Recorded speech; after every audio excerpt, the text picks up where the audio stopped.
नमस्कार दोस्तों, मैं हूं संतोष पाठक और आप लोग देखना शुरू कर चुके हैं संतोष पाठक official YouTube platform. Bharatiya Janata party की राजनीति में बदलाव की एक नए बदलाव की शुरुआत तो हो चुकी है।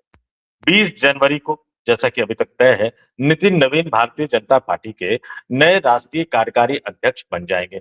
वो फ्रंट तो एक तरह से सॉल्व हो गया, वो मामला तो सुलझ गया, लेकिन अब असली और बड़ी लड़ाई इस बात की शुरू होगी कि नितिन नवीन की टीम में कौन-कौन होंगे पदाधिकारी, संसदीय बोर्ड का मेंबर कौन होगा, केंद्रीय चुनाव समिति का मेंबर कौन होगा, कौन-कौन उपाध्यक्ष बनेंगे, कौन-कौन महासचिव बनेंगे, कौन-कौन सचिव बनेंगे, कौन-कौन प्रवक्ता बनेंगे और जो तमाम मोर्चे हैं उन मोर्चों की जिम्मेदारी किसको दी जाएगी?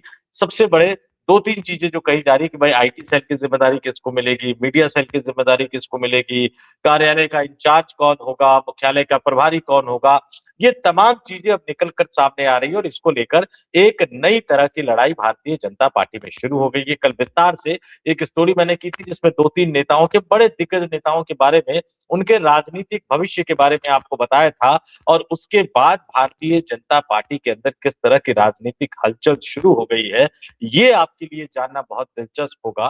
तो बड़ी खबर मतलब समझिए कि उसी का एक्सटेंशन है, हालाँकि सीधे तौर पर उससे नहीं जुड़ी हुई लेकिन उसी का एक्सटेंशन है। तो वो बड़ी खबर लेकर मैं आपके सामने आया हूँ। कुछ मिनट हमारे साथ बने रहिएगा, बहुत लंबी स्टोरी मैं नहीं करूँगा और उससे पहले आपसे इतना अपील करना तो बनता है कि भैया नए दर्शक के तौर पर जुड़ रहे हैं तो हमारे इस चैनल को कम से कम सब्सक्राइब ज़रूर कर लीजिए और नए पुराने दोनों दर्शकों से मैं अपील करूँगा, मेंबर के तौर पर जॉइन कर लीजिए। ₹3 रोज़ाना के आधार पर ₹3 से भी कम का खर्च होता है, यानी महीने का सिर्फ ₹89 का खर्च होता है। अगर सीधे आप हम तक अपनी सहायता पहुँचाना चाहते हैं, तो बाकायदा यूपीआई जो आईडी है मेरी, वो हमारे चैनल के डिस्क्रिप्शन में भी है। वो भी आप ढूँढकर सीधे हम तक जो है अपनी सहायता पहुँचा सकते हैं। तो हर तरीके से हमारे साथ जुड़े रहिए। हर तरीके से हमारे साथ जुड़े रहिए। आपसे इतनी अपील, इतना ही आग्रह करूँगा और अब मोहन भागवत ने एक बड़ा बयान दे दिया। मोहन भागवत ने एक बड़ा इशारा कर दिया और मोहन भागवत के उस बयान, उस इशारे के बारे में बताने से पहले ज़रा मैं बहुत ही संक्षेप में उसकी पृष्ठभूमि आपको बता देता हूँ। भारतीय जनता पार्टी के राष्ट्रीय अध्यक्ष के चुनाव के लिए निर्वाचक मंडल और उस निर्वाचक मंडल में से लालकृष्ण आडवाणी और मुरली मनोहर जोशी जैसे नेताओं का नाम गायब होना, ये अपने आप में कई तरह के सवाल उठा रहा था और फिर ये कहा जा रहा है कि अब उम्र का हवाला देते हुए, उम्र की बात करते हुए, ठीक उसी तरह से संसदीय बोर्ड से बड़े नेताओं को जिसमें राजनाथ सिंह भी शामिल है, उनको बाहर का दरवाजा दिखाया जाएगा, जिस तरह से एक ज़माने में लालकृष्ण आडवाणी और मुरली मनोहर जोशी को दिखाया गया था और अब जो है मार्गदर्शक मंडल में भी नेताओं की संख्या बढ़ने की बात कही जा रही है और ये भी कहा जा रहा है कि उसमें 75 वर्ष के मोदी यानी भारतीय जनता पार्टी का फैसला लेने वाली सर्वोच्च इकाई संसदीय बोर्ड में 75 वर्ष क्रॉस कर चुके मोदी तो बने रहेंगे क्योंकि वो सरकार के मुखिया है। 61 साल के अमित शाह भी बने रहेंगे क्योंकि वो संगठन और सरकार दोनों चलाते हैं, लेकिन 74 साल के राजनाथ सिंह को हटाने की तैयारी की जा रही है और राजनाथ सिंह भागे-भागे जो है नागपुर में पहुंच गए। हालांकि एक कार्यक्रम था, लेकिन आप तमाम चीजों को समझते हैं, किस तरह के कार्यक्रम कैसे तय होते हैं और इस तरह के कार्यक्रम के जरिए क्या कुछ नया हासिल करने की कोशिश की जाती है। तो कुछ घंटे जैसे परसों ये लिस्ट जारी हुई जिसमें जोशी और आडवाणी साहब का नाम कटा हुआ था। कल मुरली मनोहर जोशी ने हिमालय की सुरक्षा के नाम पर एक बार फिर से मोर्चा खोल दिया। आरएसएस के 2 नेता उनसे मिलने के लिए उनके घर पहुंचे और फिर आज राजनाथ सिंह जो है वो नागपुर में नजर आ रहे हैं और नागपुर में एक कार्यक्रम में नजर आ रहे हैं और इस बीच मोहन भागवत ने एक बड़ा इशारा कर दिया। वो देश के प्रधानमंत्री नरेंद्र मोदी को धर्म का ज्ञान दे। जी हाँ। अब भैया मोदी जी को धर्म का ज्ञान, योगी जी को धर्म का ज्ञान कौन दे सकता है? हम प्रयागराज की सड़कों पे देख रहे हैं कि कैसे एक शंकराचार्य के साथ उत्तर प्रदेश की पुलिस ने कैसा व्यवहार किया। आप सवाल उठाएंगे तो वो अखिलेश यादव के दौर की याद दिलाएंगे। भैया अखिलेश यादव ने कुछ गलतियां की तभी तो उनको हराया इस देश के हिंदुओं ने, आपको सत्ता में लेकर आए। आप भी वही करोगे। अगर मणिकर्णिका की खबर आए, आपके अधिकारी भी कह रहे हैं, आपके जो वहां के नेता है वो भी इसको कह रहे हैं, लेकिन आप कुछ 1-2 चीज़ें पे हो सकता है कि 1-2% किसी व्यक्ति ने गलती करी हो, लेकिन आप उस एफआईआर करवा दोगे और जब एफआईआर करवाना था, तो पूरे के पूरे थाने को नहीं, मुझे लगता है कि कम से कम 1000 डेढ़ हज़ार जो है वो पुलिस कर्मचारियों की ज़रूरत पड़ती, क्योंकि फिर आप सबको खिलाफ करते। जिन-जिन ने लिखा, चाहे वो अखिलेश यादव हो, चाहे वो मल्लिकार्जुन खड़गे हो, चाहे वो आज तक हो, चाहे वो दैनिक भास्कर हो, चाहे वो कोई भी मीडिया समूह हो, कोई भी अखबार हो, उन सबके खिलाफ करते, लेकिन चुनिंदा लोगों के खिलाफ ही क्यों? तो भैया इनको धर्म का ज्ञान कौन दे सकता है? लेकिन ऐसे माहौल में जो है वो मोहन भागवत धर्म का ज्ञान दे रहे हैं। मान के चल लीजिए कि वो धर्म का ज्ञान नहीं दे रहे हैं, बल्कि वो एक बड़ा इशारा करते हुए नजर आ रहे हैं। और जब-जब भी कहीं कुछ बड़ी मांग मनमानी होती है, तो आरएसएस मैदान में उतर जाता है, मोहन भागवत साहब मैदान में उतर जाते हैं। बीएमसी में मेयर का इलेक्शन तो वैसे ही फंसा हुआ है। देवेंद्र फडणवीस जो है, वो स्विट्जरलैंड चले गए हैं कार्यक्रम में, एक बड़ा कार्यक्रम है, उस कार्यक्रम में शामिल होने के लिए गए हैं। मोदी सरकार के कई मंत्री गए हुए हैं। महाराष्ट्र के सीएम ऑफिस ने बाकायदा पोस्ट किया है, जिसमें प्रहलाद जोशी और नायडू साहब, वो सिविल एविएशन मंत्री जो हैं, वो उनका स्वागत करते हुए उनको महाराष्ट्र के स्थानीय निकायों के चुनाव में मिली जीत पर बधाई दे रहे हैं। लेकिन मुंबई के मेयर का इलेक्शन अभी भी फंसा हुआ है, देवेंद्र फडणवीस स्विट्जरलैंड चले गए। इस बीच राष्ट्रीय स्वयंसेवक संघ के मुखिया ने क्या कहा है, मैं सीधे-सीधे आपके सामने उन तथ्यों को रख देता हूँ, एक-एक करके पढ़ देता हूँ और फिर आप ही बताइएगा मुझे कि भैया मोहन भागवत साहब कहना क्या चाहते हैं?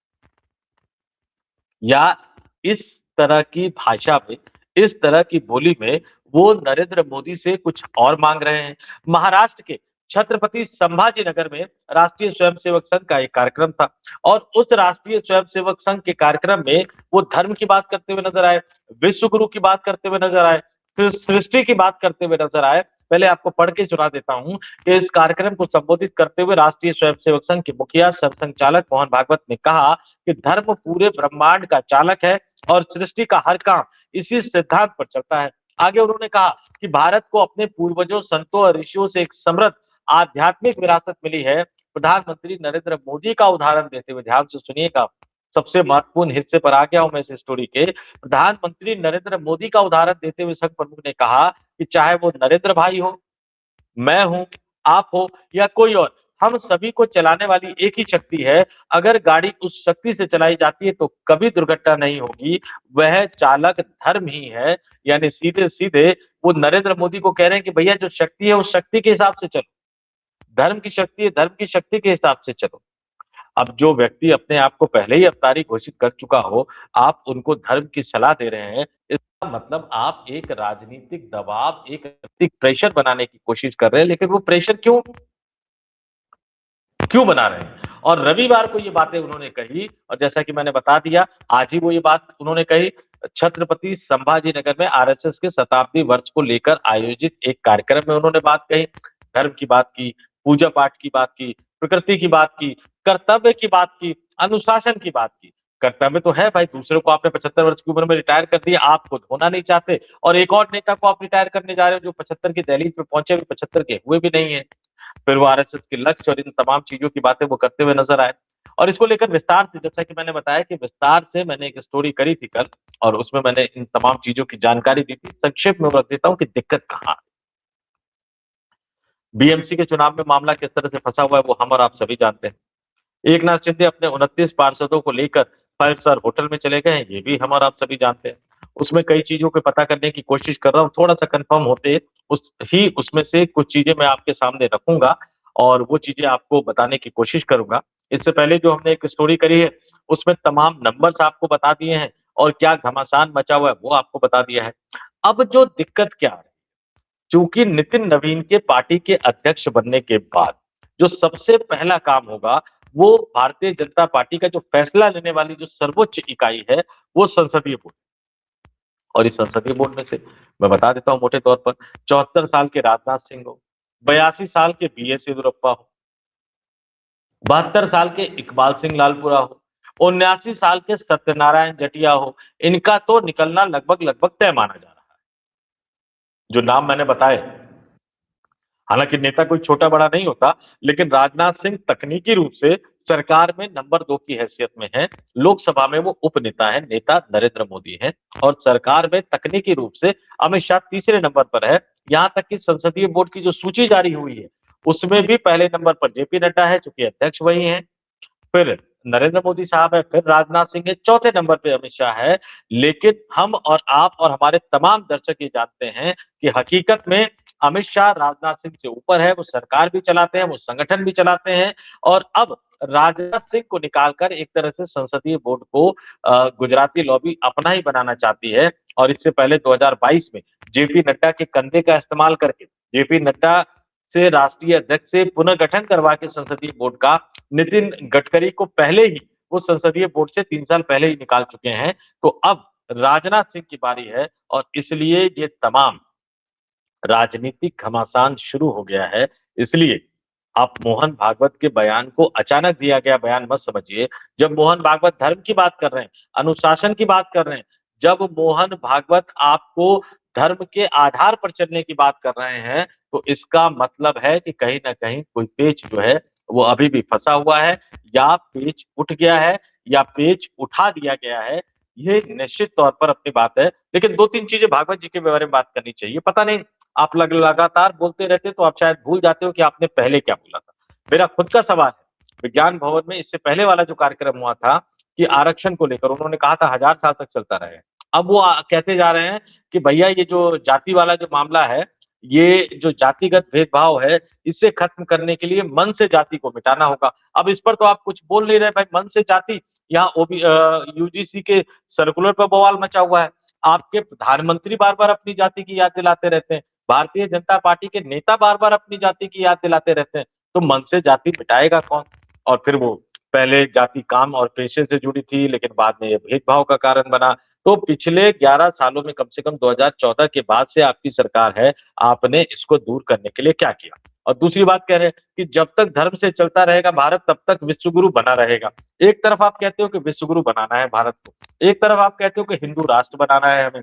फिर कहते हो कि धर्म पर चलता रहेगा भारत, तब तक विश्व गुरु बना रहेगा, तो मतलब अभी भी विश्व गुरु है। तो फिर आप बनाना कौन-सा विश्व गुरु चाहते हो? और अगर विश्व गुरु है, तो इसका मतलब हिंदू राष्ट्र है, तो फिर किस तरह का हिंदू राष्ट्र आप बनाना चाहते हो? फिर आप तमाम विवादित मुद्दों पर बोलोगे नहीं, डोनाल्ड ट्रंप पर आपकी सरकार कैसे झुक रही है, उस पर कोई प्रतिक्रिया करोगे नहीं क्योंकि वहाँ राजनीति नहीं फँसती। माफ़ कीजिएगा लेकिन ये बात मुझे कहनी पड़ रही है कि जब-जब मोहन भागवत और आरएसएस के करीबियों पर भारतीय जनता पार्टी में संकट आता है, तब-तब मोहन भागवत खड़े हो जाते हैं और अपने बयानों के ज़रिए नरेंद्र मोदी की सरकार पर, नरेंद्र मोदी और अमित शाह पर दबाव डालने की कोशिश करते हैं। 2024 के लोकसभा चुनाव के बाद का वाकया याद कीजिए कि किसी भी कमेटी में जब राजनाथ सिंह को शामिल नहीं किया गया, संघ से उन्होंने गुहार लगाई, तो संघ के कहने पर फिर उनको cabinet committee on political affairs में शामिल किया गया। लेकिन कोई बड़ा महत्वपूर्ण कमिटी जो है, उसमें उनको शामिल नहीं किया गया। तो राजनाथ के साथ संघ खड़ा है और इसी के साथ कई नेताओं के साथ भी संघ खड़ा है। लेकिन गुजराती लॉबी नरेंद्र मोदी और अमित शाह ये बात मन बना चुके हैं कि 45 साल के राष्ट्रीय अध्यक्ष की टीम में अब कम से कम 70 साल से ऊपर के नेता को नहीं होना चाहिए। अपवाद नरेंद्र मोदी हैं चूँकि वो सरकार के मुखिया हैं और सरकार के मुखिया के होने के नाते ही वो बीजेपी के संसदीय बोर्ड में शामिल तो ये घमासान अभी कम नहीं होगा। जैसे-जैसे 20 जनवरी की तारीख आती जाएगी, वैसे-वैसे ये घमासान बढ़ता जाएगा और उसके बाद भी ये घमासान बढ़ेगा, तो भागवत साहब के बयान अगले कुछ दिनों में और इसी तरह के बयान निकल कर सामने आएँगे और जब भी इस तरह का बयान सामने आए, तो थोड़ा-सा मुस्कुरा कर सोचिएगा कि क्या वाक़ई भागवत साहब का वही कहना है या वो इसके ज़रिए कोई राजनीतिक संदेश देना चाहते हैं। इस वीडियो में इतना ही। आपसे फिर अपील करूँगा अगर नए दर्शक के तौर पर आप इस वीडियो को देख रहे हो और पसंद आया, देखिए शर्त यही है, अगर आपको पसंद आया हो, तो ही लाइक कीजिएगा, नहीं तो मत करिएगा, इग्नोर करके निकल जाइएगा। और अगर आपके मन में कुछ विचार आ रहे हो, चाहे वो हमसे सहमति के विचार हो, चाहे असहमति के विचार हो, तो आप कमेंट कर कर हम तक अपनी प्रतिक्रिया ज़रूर पहुँचाइएगा। और अगर आप सब्सक्राइब नहीं किया आपने अभी तक, तो सब्सक्राइब कर लीजिएगा अगर पसंद आ गया हो, लाइक कर दिया, कमेंट कर दिया। और सब्सक्राइब कर चुके हो, उसके बाद अगर आपका मन करे, तो आप स्पेशल व्यूअर के तौर पर हमारे चैनल को जॉइन भी कर सकते हो, मेंबर के तौर पर भी जॉइन कर सकते हो। रोज़ाना का ₹3 से भी कम का खर्च होता है, यानी महीने के आधार पर ₹89 से भी कम का खर्च है। जिस तरह से आप चाहो, उस तरह से आप हमारे साथ जुड़ सकते हो। तो इस वीडियो में इतना ही।